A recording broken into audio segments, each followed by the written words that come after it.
it's Hannah with WTI. Let me show you the cutest beach bag in the world. This is by Crawing, and it is perfect for your next beach or pool trip.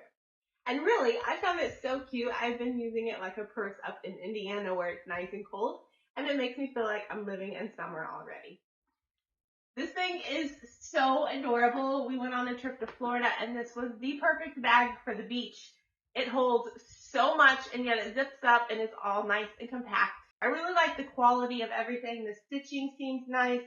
The zipper and the clasp all seem really nice quality. And the PVC that the bag is made of also is really thick and waterproof. I love that it comes with the little mesh pockets on the side. You can pop a little something in, and it comes with an extra little bag that is perfect to throw your phone or your keys or your hotel card in. So they say extra waterproof and are easy to grab and take out if you need to run to the car real quick.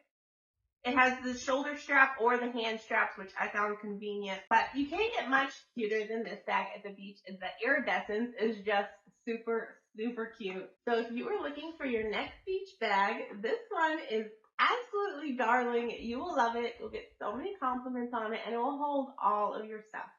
But that's just my point of view.